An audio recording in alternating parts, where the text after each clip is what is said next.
belum ada orang.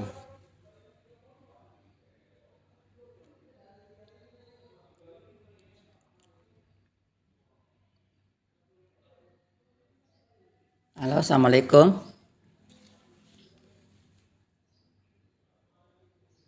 Halo, assalamualaikum.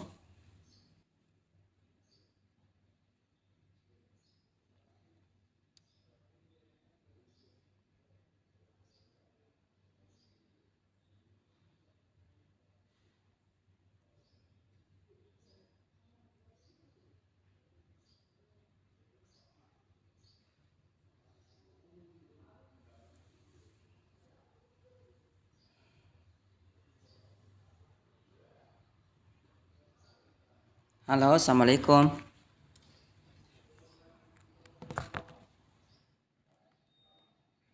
Halo.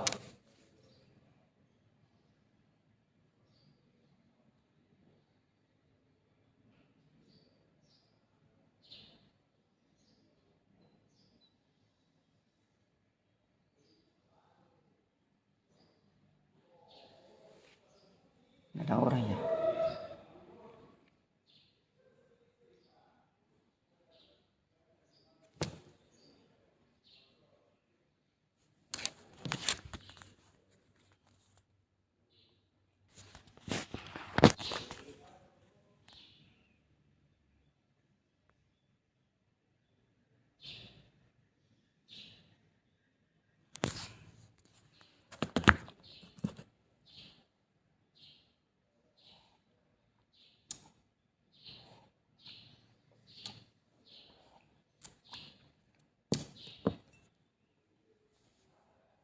Halo.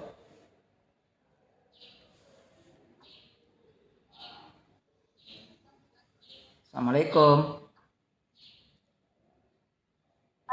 Waalaikumsalam, Pak. Oh iya, oke. Bu Okta dari mana soalnya Bu Okta? Dari Balikpapan, Pak. Dari mana? Dari Balikpapan, Oh, Pak. Balikpapan. Bisa diperlihatkan dulu videonya Bu Okta? Karena saya mau screenshot ini.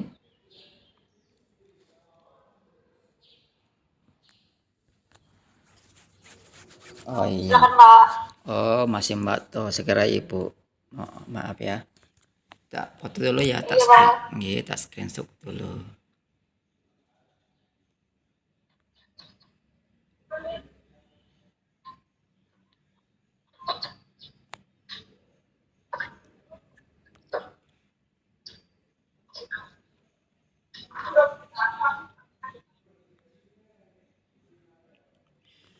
Oke, Mbak Okta, dapat info ini dari mana? Dari akunnya atau dari mana? Iya, Pak. Dari akun. Akun, oh berarti terbaca ya, berarti yang lain tak sempat. Saya minta maaf karena seharusnya ini malam Sabtu, tapi berhubung saya malam Sabtu masih dalam perjalanan pulang, belum sampai ke rumah dari luar kota, maka saya pending ke hari ini. Iya. Baik, Pak. Iya. Kita nunggu dulu ya. Kira-kira nunggulah barang 5 menit ya baru kita mulai. Siapa tahu kawan-kawan lain masih ada yang mau masuk lagi. Baik, Pak. Iya. Kalau saya pakai kata iya dipaham ya? Paham? Halo. Halo Mbak. Paham, Pak. Paham. Paham, nggih. Paham, Pak. Kan sama-sama dari Indonesia Timur toh. Dialeknya mungkin agak sama sih. Nggak jauh beda. Di sini juga banyak. Oh, banyak ya. Banyak Makassar ya situ ya. Oh iya. Kalau saya dari Makassar memang jadi mungkin logatnya mungkin. Tapi bisa juga dikit logat-logat Jawa karena saya kuliahnya S2 S3 di Jawa.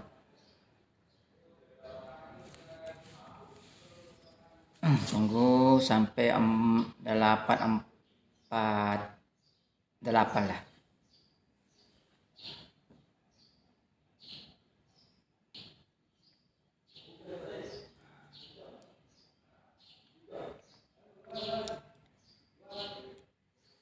Kalau Mbak dari Kalimantan ya, Kalimantan apa Mbak? Kalimantan Timur, Bapak. Oh, Kalimantan Timur. Ya, Ya, ya. saya Balikpapan. Balikpapan ya. Oh ya. Memang banyak banyak kawan-kawan Balikpapan dari sini. Sudah kerja Mbak?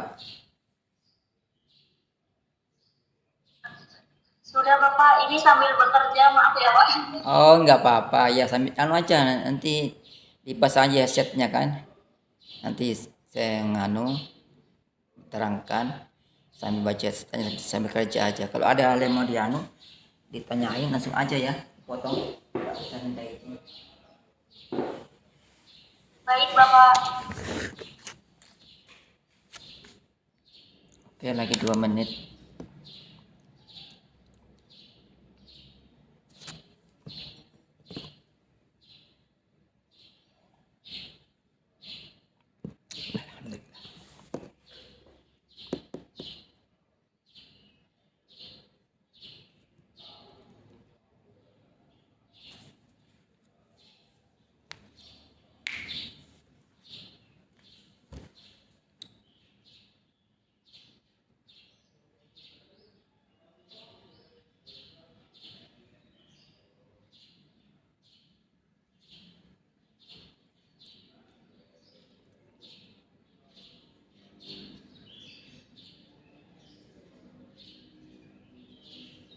Mungkin yang lain juga bekerja Pak kali ini. Iya. Saya minta maaf sekali ini karena biasanya saya tuh buat buat web itu malam hari. Hanya ini kalau malam hari saya sudah sangat kelelahan karena di sini kan musim ini. Saya kebetulan masuk di kepanitiaan untuk pemilihan rektor.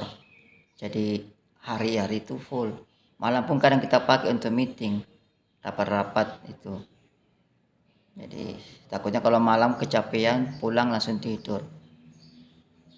Saya kadang pulang jam 10 malam, 9 malam, jadi sudah tak sempat lagi untuk buat ngajar.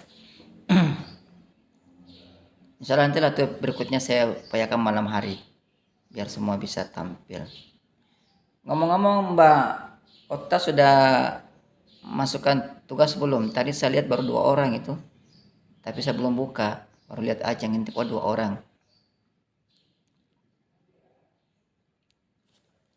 Belum ya?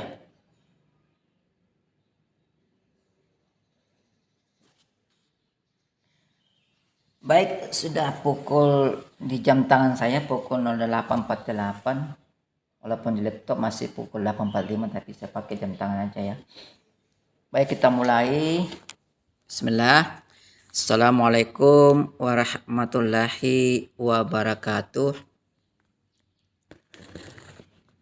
Selamat pagi buat Mbak Otta dan seluruh rekan-rekan mahasiswa-mahasiswi Universitas Terbuka dimanapun berada.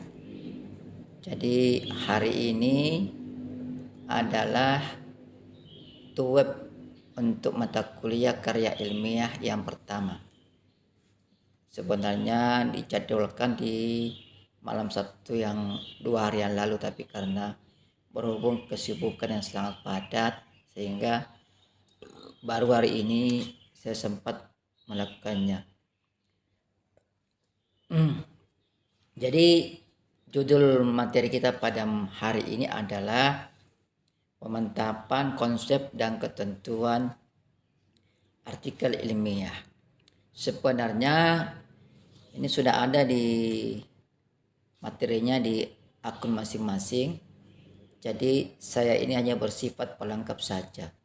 Saya melengkapi atau menambah wawasan pengetahuan saja di luar yang sudah dibagikan di masing-masing akun ya.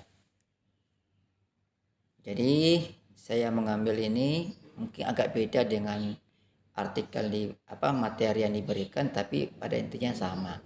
Jadi ini hanya bersifat pelengkap saja ya. Nah, kita mulai dari pertama, pengertian artikel ilmiah.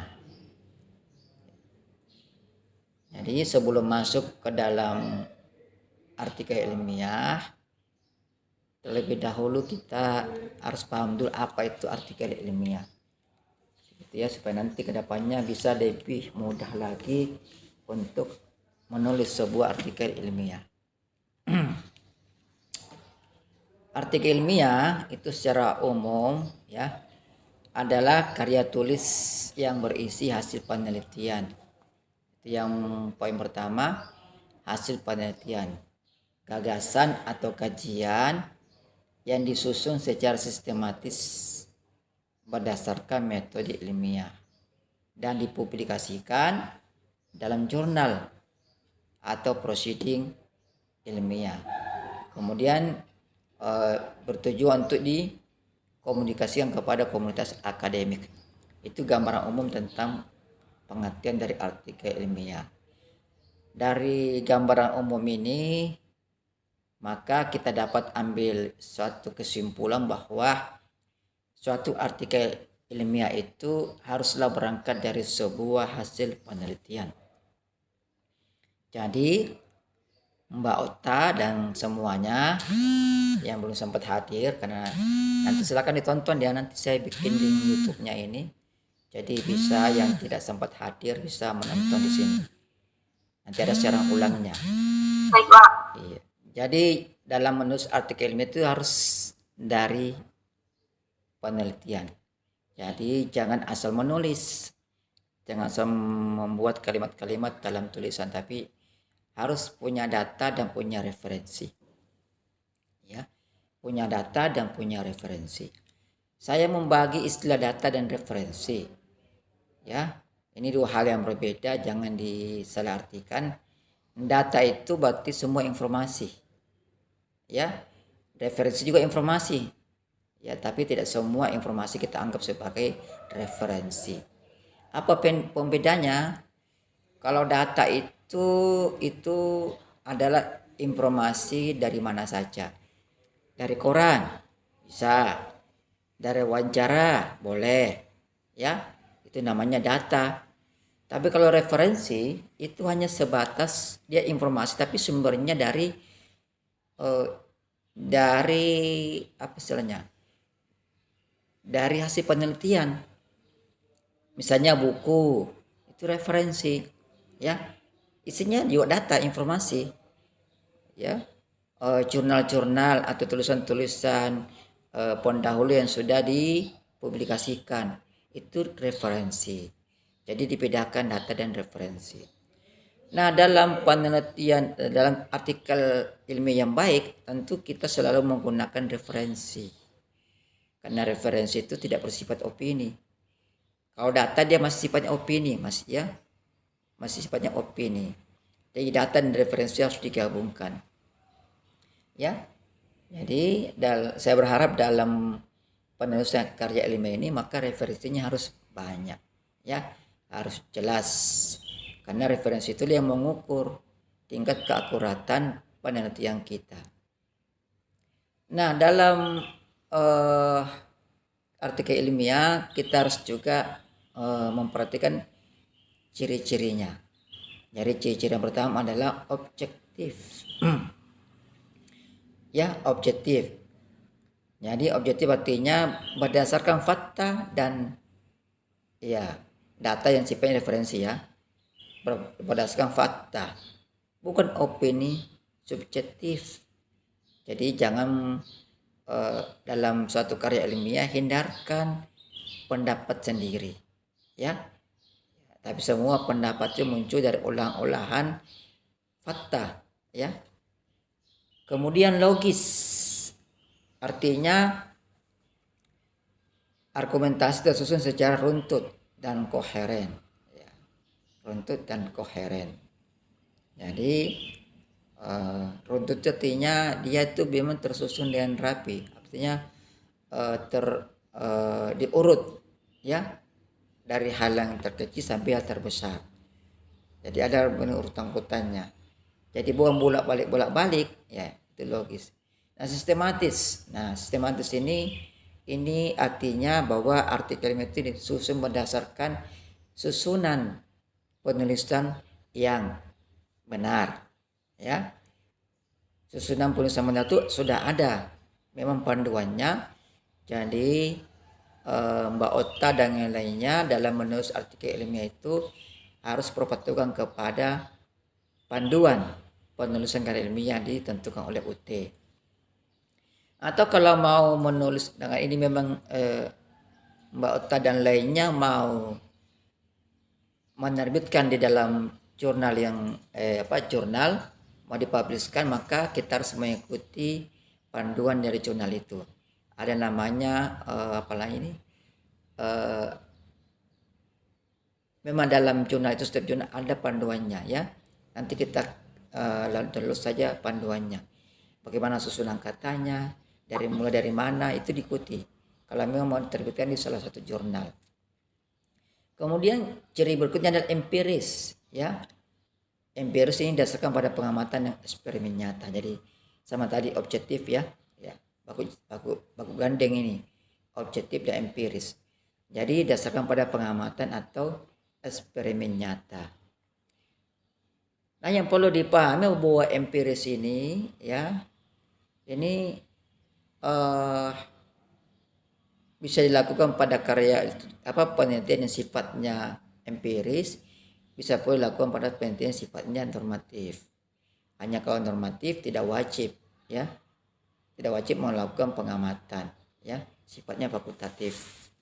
Kecuali Anda dalam penulisannya itu memang jenis penelitiannya jenis penelitian empiris.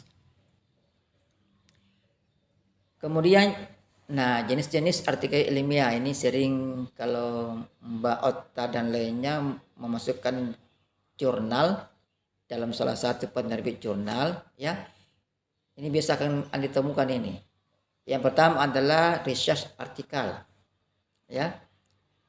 Research artikel adalah artikel yang memaparkan hasil penelitian asli yang belum pernah dipublikasikan. Ini mengandung latar belakang, metode, hasil, dan diskusi. Kemudian yang kedua, review artikel. Namanya review artikel berarti artikel sudah pernah ada ya.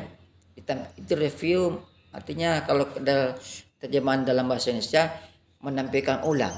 Berarti review artikel adalah artikel atau penelitian yang merangkum dan menganalisis penelitian terdahulu pada topik tertentu secara komprehensif dan kritis.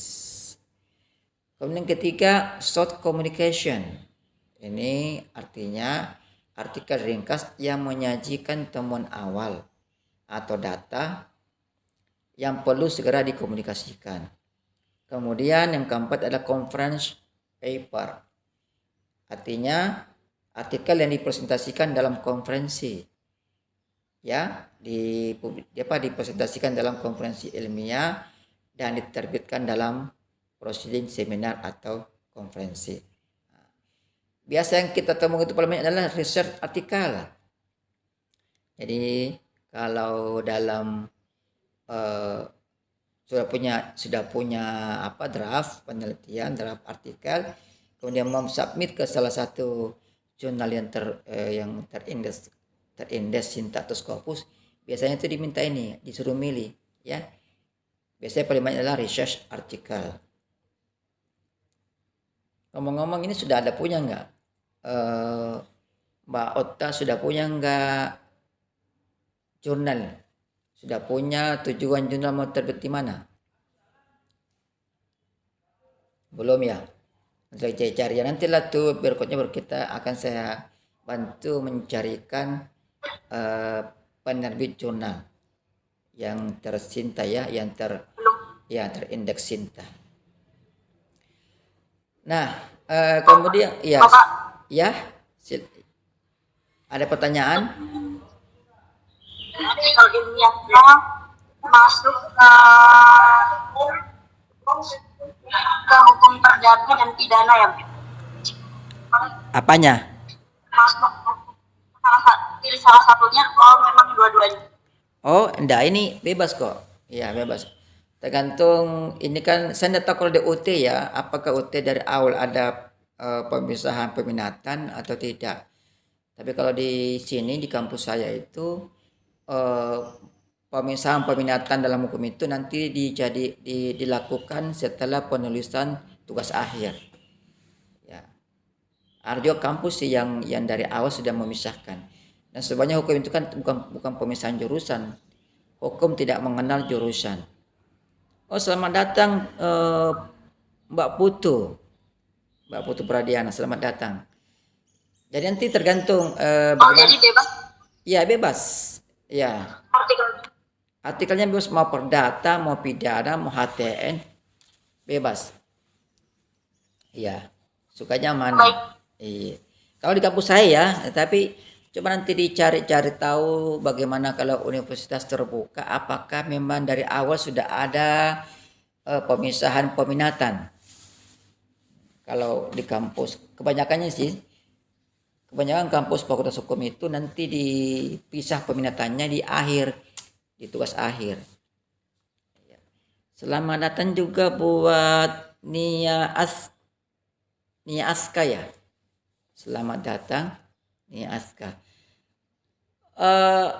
Non sewu Mbak ini, apakah daftar hadirnya sudah ada di akses?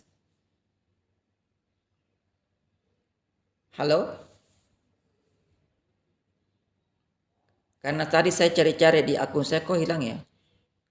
Dulu saya sudah pernah setel daftar hadirnya itu, tapi pas tadi saya cek kok tidak ada ya daftar hadir tuh web. Apakah sudah ada di akses daftar hadirnya? Karena biasanya mahasiswa bisa mencetak sendiri kehadirannya. Ada di akunnya masing-masing?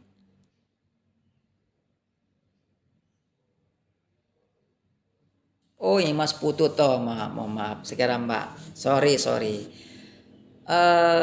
Mas Putu, apakah di akunnya sudah bisa diakses daftar hadirnya? Sudah? Ya, Bapak. Sudah tidak ada? Ya, ada, Pak. Tidak ada. Itu tidak ada, Pak. Oh. Untuk yang presensi, Pak. Iya, presensi untuk ini, untuk web hari ini. Tidak ada, Pak. Tidak ada. Oh. Memang tidak ada, Pak. Berarti memang tidak ada mungkin ya. Nanti ini nanti jadi laporan ya. Nanti ini saya screenshot. Sebetulnya sudah ada grupnya ini dibuat oleh teman-teman kalian, tapi saya lupa nama grupnya apa. Karena dulu waktu dibagikan dia tidak tulis apa nih. Saya cari lagi. Nanti saya bagikan lagi link grupnya itu dengan cara lain, karena saya pakai cara lama kayaknya tidak terbaca.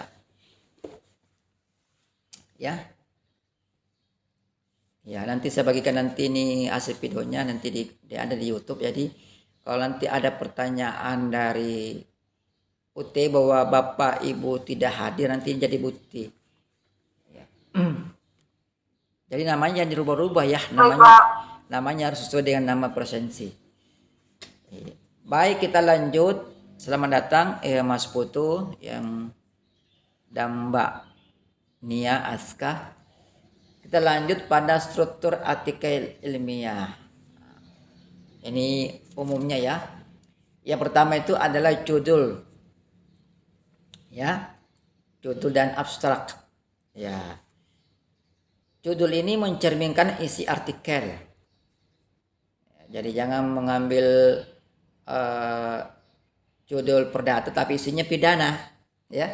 Nanti tidak ketemu ekor sama lehernya, ya. Kemudian abstrak itu kebanyakannya itu kurang lebih 150 sampai 250 kata abstraknya. Tujuan dan isinya adalah tujuan, metode, hasil dan kesimpulan. Jadi secara umum begini, ini abstrak ini. Abstrak pada artikel ilmiah itu isinya adalah tujuan, dan nanti tuliskan tujuannya, metodenya, hasil dan kesimpulannya. Ya. Kemudian pada struktur berikutnya ada pendahuluan.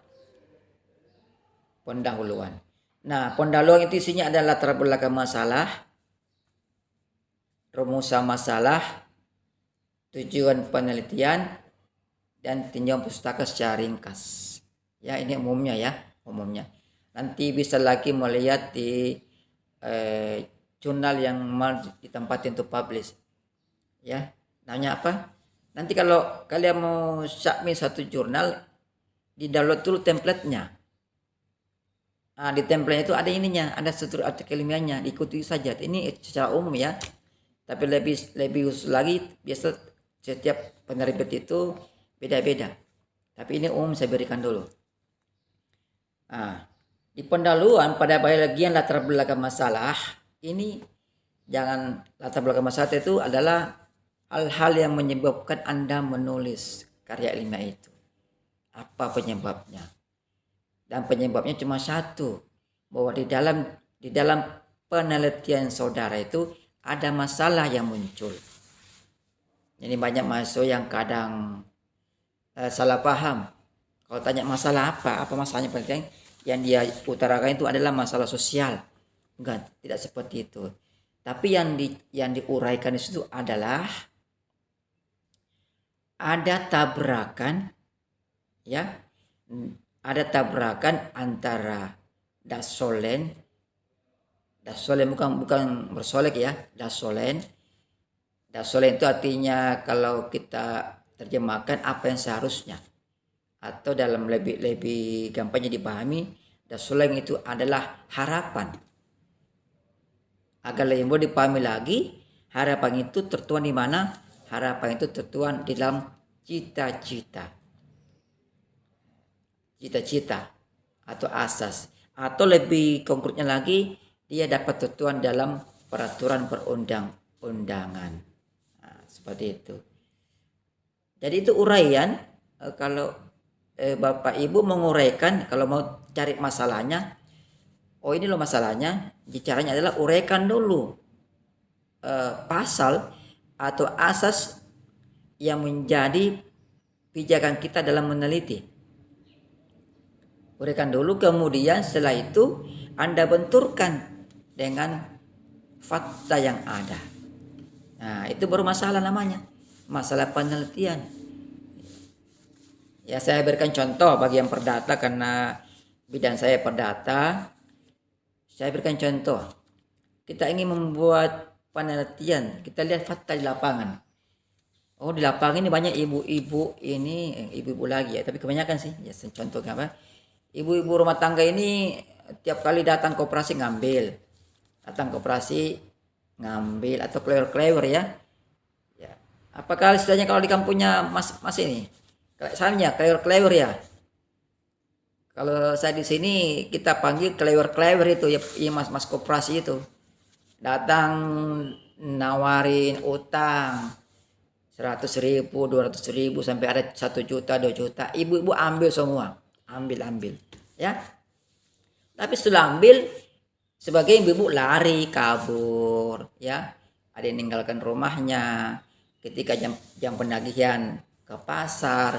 Nanti pulang pasar kalau kira-kira mungkin mas koperasi sudah pulang ini, dia pulang juga. Intinya dia menghindarlah dari bayar utang, ya kan? Itu kan fakta. Kemudian kita merujuk, ini fakta. Ada nggak aturan hukumnya ini? Orang minjam harus bayar, nggak boleh akal-akalan. Ada nggak? Carilah dalam hukum perdata, ditemukan di dalam pasal 1338 KUH Perdata ayat 1. Itu bunyinya kurang lebih, perjanjian yang dibuat secara sah oleh kedua belah pihak berlaku sebagai undang-undang. Kata berlaku sebagai undang-undang berarti harus dipatuhi. Berarti isi perjanjian harus dilaksanakan oleh kedua belah pihak. Berarti ini pasal memberikan perintah kepada siapa saja yang meminjam bahwa yang meminjam harus bayar, harus patuh pada isi perjanjian. Jadi diuraikanlah dulu dalam pasal 1338 ayat 1 KUH Perdata, menyatakan bahwa perjanjian dibuat secara sah berlaku sebagai undang-undang bagi kedua belah pihak. Tetapi, langsung aja masuk. Tetapi dalam kenyataannya perjanjian utang piutang yang marak dilakukan oleh ibu-ibu di kampung ini misalnya bla bla bla bla bla, ya, sebagian besar tidak ditaati. Titik. Itu sudah mengandung masalah. Berarti sudah ada bentrokan antara isi peraturan perundang-undangan dalam hal ini adalah KUH Perdata dengan fakta. Itu bisa menjadi judul.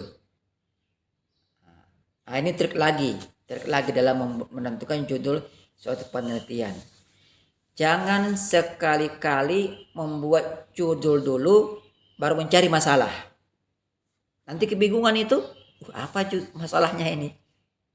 Jadi trik yang paling bagus untuk menentukan judul supaya judulnya kena, ya, connect semua dengan isinya, maka cari dulu masalahnya. Gitu, ya. Cari dulu masalahnya, Mas, Mbak. Yang tadi itu. Jadi bagaimana cara mencari masalahnya? Cara mencari masalahnya, maka kita sebagai peneliti, kita harus kuasai dulu satu bidang ilmu. Iya, ya toh. Kalau kita tidak paham sendiri, misalnya saya mencari masalah ini, saya nggak tahu ada aturan hukum seperti itu. Mana saya tahu bahwa ini terbentur dengan hukum, ya kan? Iya. Kita mau tahu, kita mau buat judul tentang orang sewa menyewa, misalnya sewa mobil, tapi mobilnya dibawa lari, dibawa kabur, itu pidana bukan? Ya kan? Kalau kita tidak kuasai ketentuan pidananya, mana kita bisa bikin judulnya, ya toh? Kita tidak akan mengerti ini melanggar hukum atau tidak. Atau kita hanya tahu itu melanggar hukum, tapi kita tidak tahu di mana ketentuannya. Seperti itu. Jadi kuasailah dulu satu bidang ilmu yang masuk di dalam peraturannya, di peraturan perundang-undangannya, kuasai itu. Karena itu modal kita, kuasai dulu modalnya. Barulah kita bisa bercerita dengan nyaman, dengan gamblang kepada para penguji.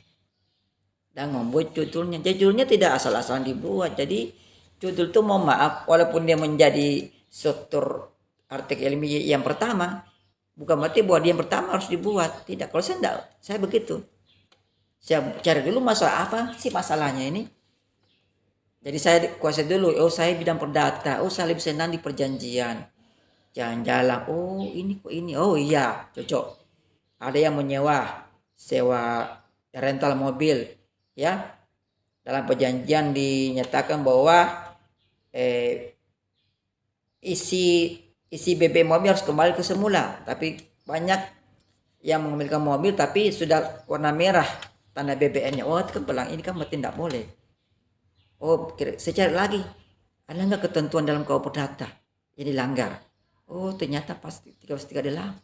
Oke. Itu acuan saya. Saya mau nulislah dalam sewa menyewa itu seperti itu. Jadi enak, gampang kita mencari judul kalau kita sudah mengetahui permasalahan terlebih dahulu. Ya. Oke, kita lanjut. Struktur berikutnya adalah metode. Metode itu adalah cara, ya. Metode. Ya.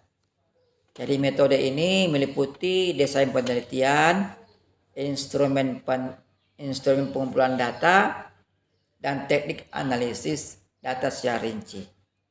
Iya. Jadi desain penelitian sampel, harus ada sampelnya, ya. Sampel itu adalah sebagian dari populasi, ya. Instrumen pengumpulan data ini yang harus dipahami. Kalau ingin meneliti, kita kan ada namanya teknik pengumpulan data kan. Teknik pengumpulan data atau cara mengumpulkan data. Ya. Misalnya kita melakukan pengumpulan data menggunakan cara wawancara. Wawancara itu punya instrumen, Mas dan Mbak. Ada instrumennya, alatnya ada. Apa alat wawancara? Namanya kita kenal dengan pedoman wawancara. Jadi supaya wawancaranya lebih terarah, tidak ngomong, nanti jangan pakai tiba akal tiba masa. Maka sebelum terjun ke lapangan untuk bertanya-tanya, untuk mewawancarai seseorang, maka kita terlebih dahulu sudah harus membuat poin-poin wawancara. Kita berpertanyaan 1, 2, 3, 4 sampai 10 atau 20 terserah. Ya, untuk ditanya kepada si calon yang mau kita wawancarai. Kalau tidak ada, kita di lapangan mau nanya apa misalnya, ya. Iya, minimal punyalah 10 pertanyaan. 10 itu bisa mengembang lagi, ya. Kalau lagi asik pertanyaan bisa mengembang. Tapi minimal 10 lah pertanyaan. Itu namanya pedoman wawancara atau daftar wawancara. Jadi tidak kemana-mana kita punya wawancara, ya. Kan kebanyakan mahasiswa kalau datang ke tempat ke institusi yang mau diwawancarai orangnya kan kadang tidak bawa apa-apa, tidak sana lainnya ke sana apa? Paling tanya tinggal di mana, Mas? Rumahnya di mana? Kan sepertinya tidak kena. Pulang masuk ke pembimbing, data apa kamu dapat? Anu Pak, ini, aduh, tidak kena, ya. Itu. Ya itu jadi itu keahlian masing-masing peneliti untuk membuat pertanyaan. Itu. Kemudian hasil. Struktur yang berikutnya adalah hasil. Ya. Jadi hasil ini adalah penyajian temuan penelitian yang menggunakan tabel boleh, grafik boleh, dan narasi yang objektif. Tidak wajib menggunakan tabel ya. Juga grafik yang wajib dan narasi, ya. Itu. Biasanya itu seperti dalam artikel itu berbunyi hasil dan pembahasan. Nah, itu biasa babnya. Hasil dan pembahasan. Kemudian berikutnya adalah diskusi dan kesimpulan, atau biasanya kesimpulan saja. Nah, bagaimana cara menuangkan kesimpulan, ya, Mbak dan Mas ini? Cara menuangkan kesimpulan itu adalah dengan ada juga caranya, ada metodenya. Jangan membuat kesimpulan yang abstrak, ya. Bagaimana abstrak itu? Langsung aja kesimpulan. Di bawah kesimpulan langsung tulis bla bla bla bla bla bla. Oh, itu, ya. Itu abstrak sekali, ya. Kita tidak tahu ini kesimpulannya dari mana. Ini kesimpulan untuk apa? Untuk yang mana? Makanya dipahami dulu kesimpulan itu apa. Kesimpulan adalah jawaban dari rumusan masalah. Nah, itu kesimpulan. Kesimpulan itu adalah jawaban dari rumusan masalah. Nah, rumusan masalah tadi apa? Rumusan masalah adalah kalimat pertanyaan yang harus mendapatkan jawaban. Nyambung kan? Konek kan? Ada rumusan masalah, ada kesimpulan. Tidak mungkin ada kesimpulan kalau tak ada rumusan masalah. Tak mungkin ada rumusan masalah kalau kesimpulan tidak ada. Jadi begitu ada rumusan masalah, kesimpulan juga ada. Ini saling terkait ini. Ya. Jadi di kesimpulan itu isinya adalah jawaban. Jawaban dari rumusan masalah. Kan rumusan masalah kan bentuk pertanyaan kan? Kalimat tanya itu. Ya. Kalimat tanya ini kan tentu butuh jawaban. Pembaca kan akan bertanya dalam hati, ini mana jawabannya ini? Nah, kita sebagai akademisi kita sudah tahu, oh jawaban dari rumusan masalah ada pada kesimpulan. Maka kesimpulan itu, kalau kita buat kesimpulan, bab kesimpulan di bawahnya 1. Kita tulis dulu itu rumusan masalah pertama. Tapi bukan lagi dalam bentuk pertanyaan, Mas dan Mbak. Ya. Tapi dalam bentuk kalimat atau pernyataan. Misal contoh, kalau rumusan masalah saya berbunyi, bagaimanakah keadilan dalam penerapan utang piutang? Atau begini, ya keadilan, bagaimanakah keadilan dalam penerapan utang piutang yang terjadi antara PT ini PT itu? Kita bahas keadilannya, mempertanyakan keadilannya. Nah, pada kesimpulan kita tinggal kata bagaimanakah kita hilangkan. Kita rubah menjadi kalimat pernyataan, kalimat biasa. Ya. Kata bagaimana keadilan kita hilangkan, kata bagaimana kita hilangkan menjadi keadilan dalam utang piutang antara PT ini dan PT itu. Hilang. Nah, tinggal kita berubah menjadi kalimat pernyataan. Kita uraikanlah. kita narasikan. Kalau perlu kita kasih poin 1, 2, 3. Oh ternyata keadilannya tuh belum terpenuhi. Ya. Kita ambillah data-data dan referensi, hasil analisa. Jadi kesimpulan ini itu kita ambil dari hasil pembahasan dan penelitian. Jangan mengambil kesimpulan kalau tidak pernah kita singgung di hasil pembahasan dan penelitian. Itu konyol namanya itu. Konyol. Dalam ilmu perang konyol itu, ya. Kita ambil peluru dari markas pelurunya ukurannya 3, tapi kemudian kita perang kita gunakan peluru yang ukuran 5, enggak masuk di pistolnya kan? Misal contohnya, enggak bisa nembak. Iya. Karena yang kita kumpulkan datanya, yang kita analisa datanya, kemudian di kesimpulan lain, enggak nyambung, nanti pembaca ketawa-ketawa nanti. Data yang kita ambil misalnya tentang keadilan, begitu kesimpulan, kok masuk kepastian hukum? Apa hubungannya? Ya, nanti pembaca baru ketawa. Nah, struktur adalah daftar pustaka. Daftar pustaka, ya. Ini daftar pustakanya harus ada. Ya, namun tidak ada daftar pustakanya. Seperti itu. Kemudian ini dalam karya ilmiah juga tuh ada ketentuan penulisan artikel ilmiah, ya. Yang pertama ketentuan formatnya, ada fontnya, ada Times New Roman ya umumnya, tapi ada juga yang menggunakan Calibri, ada yang menggunakan lain. Jadi ini fontnya beda-beda, tergantung pada template tempat kita akan memasukkan artikel, ya tergantung, ya. Kemudian spasinya ada yang 1,5, ada 2. Ini tergantung juga sesuai panduan jurnal. Jadi jangan lupa nanti mengambil template-nya. Ya, dan masih banyak lagi. Nanti soal ini ketentuan penulisan dalam formatnya maupun ketentuan isinya nanti bisa kita mendownload template. Jadi setiap penerbit jurnal itu ada template-nya. Itu yang kita download, sesuaikan dengan itu. Ya. Itu ya. Kemudian proses peer review dan publikasi. Ya, ini. Yang pertama tuh submit naskah, tentu submit, ya. Sebelum submit jangan lupa bikin akun. Jangan mau submit tapi belum punya akun, bagaimana caranya ya? Jadi buat akun dulu, banyak penerbit jurnal, ya. Itu buat akun dulu, bebas buat akunnya, ya. Kemudian sudah buat akun baru submit naskah. Submit artinya mengirimkan artikel ilmiah ke sistem penerbit, ya, secara online, ya. Jadi submitnya itu online ya Mas, Mbak, bukan lewat pos. Jangan submit artikel lewat pos, ya, tidak boleh, ya, atau lewat email jangan, tapi ada memang di dalam sistem di website publikasi tersebut. Kemudian desk review. Desk review ini artinya editor itu menilai kesesuaian topik, ya, artikel yang kita submit. Ya, kemudian blind review, ya.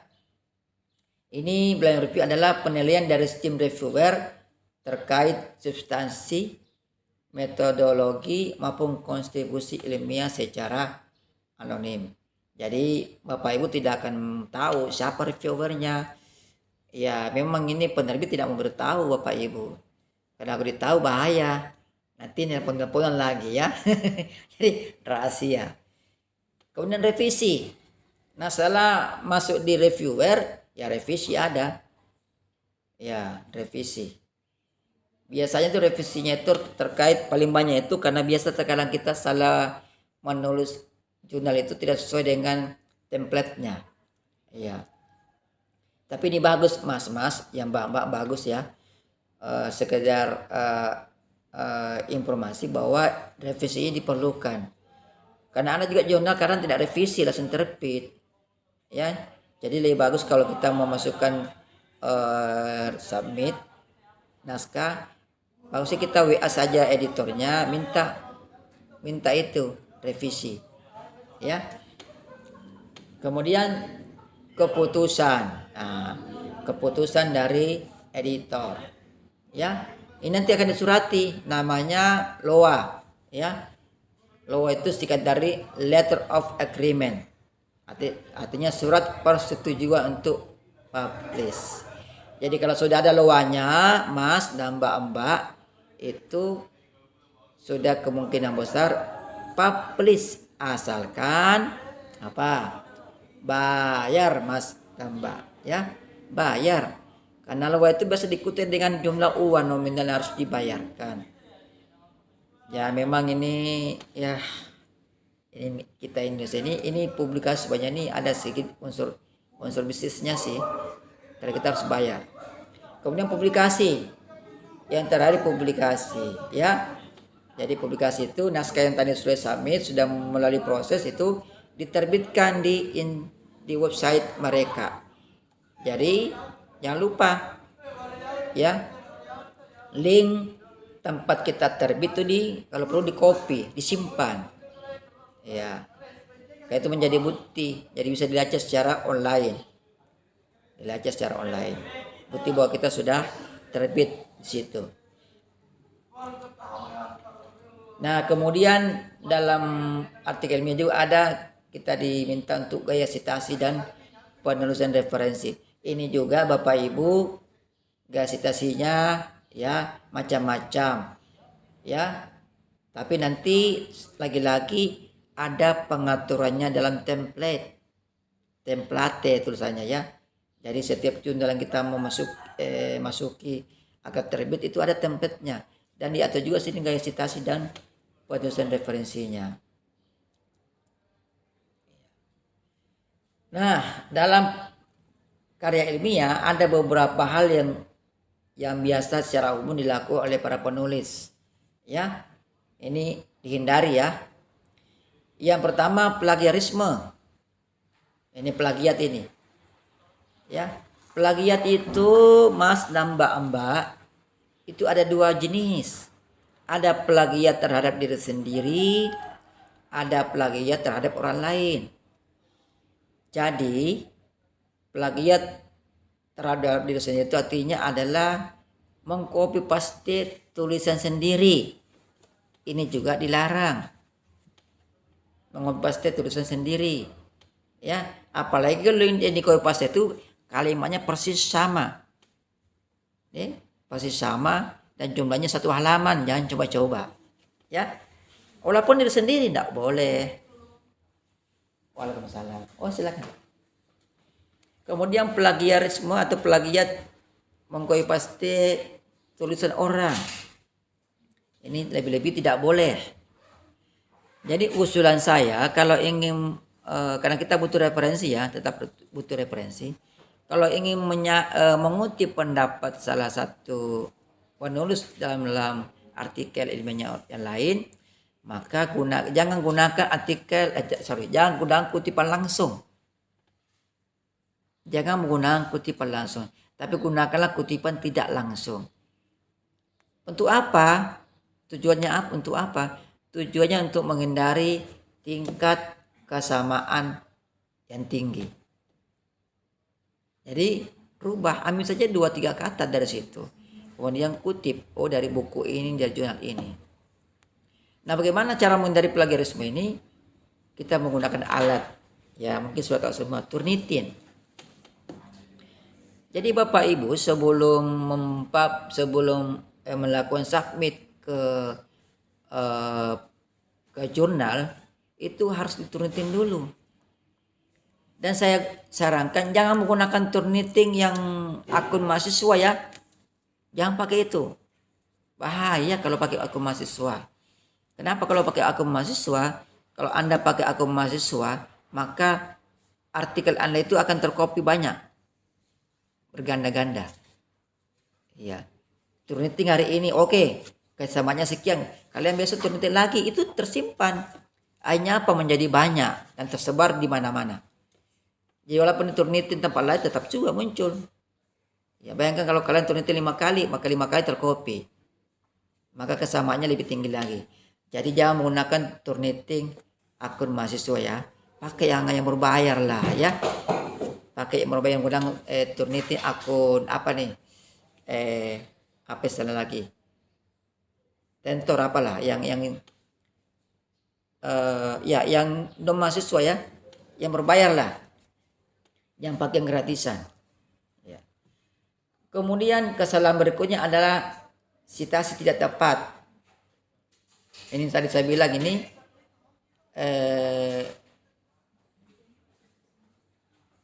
ya, silakan. Pak Irsan belum WR2. WR ya di rektorat sebenarnya sih. Bukan di ruang dekan. Bukan. Tapi biasanya di ruangan dekan belum ngumpul. Ya. Di WA saja ya. Iya. Kita lanjut ya. Mas Mbak. Jadi citasi tidak tepat. Citasi itu artinya mengutip pendapat orang. Iya. Artinya kenapa dikatakan tidak tepat? Karena dia mengutip itu pendapatnya terlalu banyak. Iya. Jangan mentang-mentang punya tulisan artikel jurnal yang kita kutip pendapat sendiri terus menerus. Ya, jangan ya. Jangan karena teman-teman mau meningkatkan citasi, ya biasanya dosen seperti itu untuk menaikkan dia punya nama. Karena dosen itu kan makin banyak citasi kan makin naik namanya, makin harum di universitas. Tapi berlebihan ya. Satu artikel dia citasi semua nama itu berulang-ulang, tidak boleh ya. Ya. Ya apa istilahnya dianggap terlalu berlebihan itu ya. Ya. Jadi kalau boleh satu aja, citasi satu aja, jangan berlebihan. Jangan setiap lama ada namanya, setiap lama ada namanya, jangan juga ya. Ya dalam satu artikel satu kali sajalah. Kemudian kesalahan berikutnya ini bahasa tidak baku.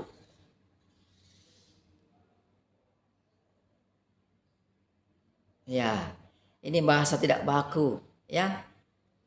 Bagaimana cara mengatasinya? Ya, menggunakan kalimat aktif. Gunakan kalimat aktif, ya. Ya, tapi agak susah juga sih kalau pakai kalimat aktif sih. Saya sudah pernah nyoba. Kalau menggunakan kalimat aktif, subjek, predikat, objek, aduh itu banyak nunya, banyak plagiatnya, ya. Tapi ya seperti itu. Atau minta provider. Tahu provider? Tapi ini berbayar. Berbayar lagi.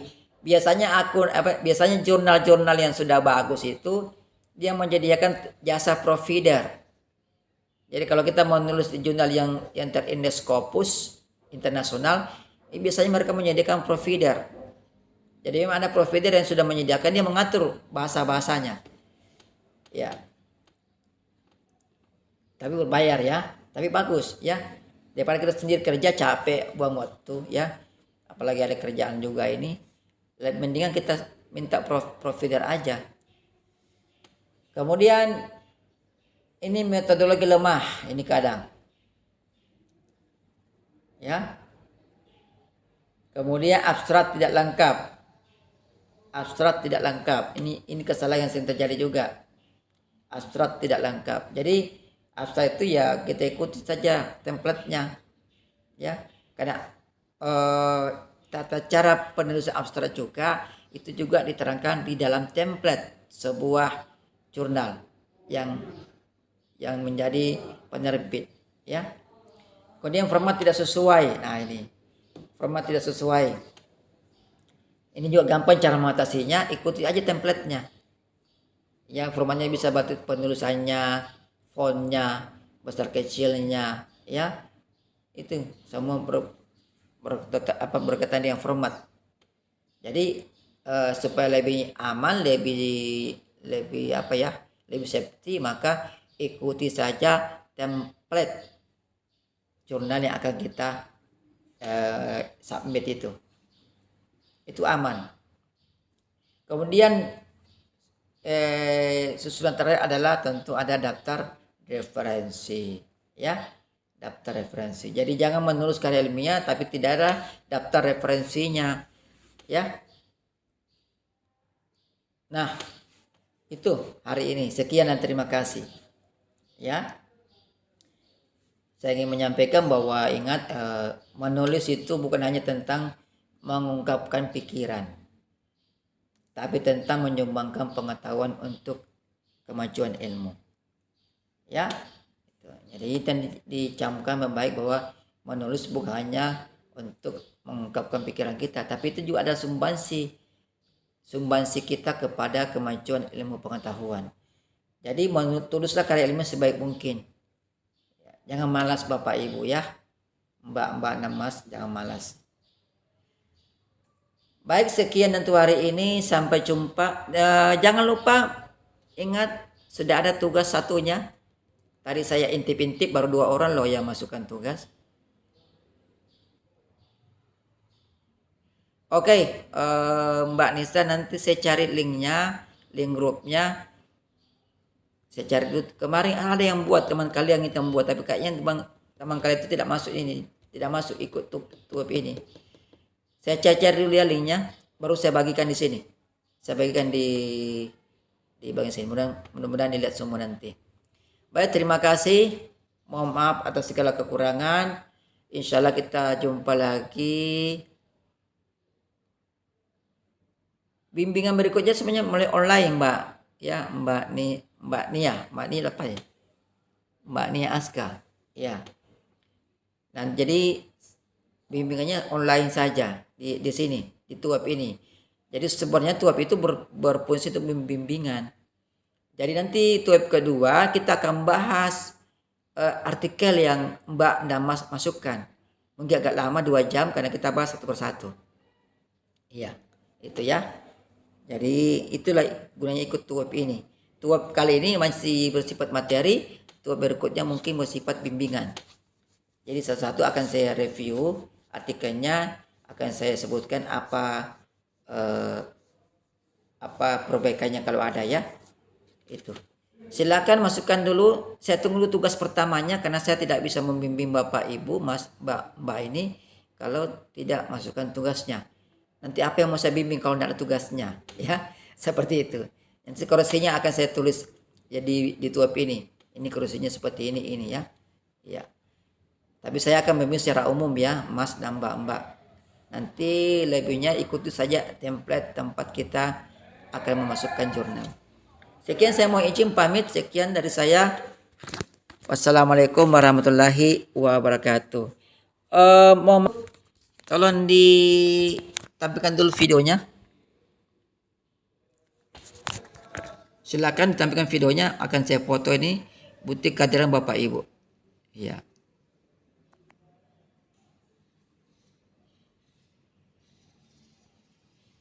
Mbak Nia Aska belum? Silakan ditampilkan fotonya. Oke. Mukanya Mbak Nia. Masih goyang-goyang mukanya. Oke. 1, 2, 3. Oke. Terima kasih. Sampai jumpa pada tugas berikutnya. Wassalamualaikum warahmatullahi wabarakatuh. Waalaikumsalam warahmatullahi wabarakatuh. Izin keluar ya, Pak.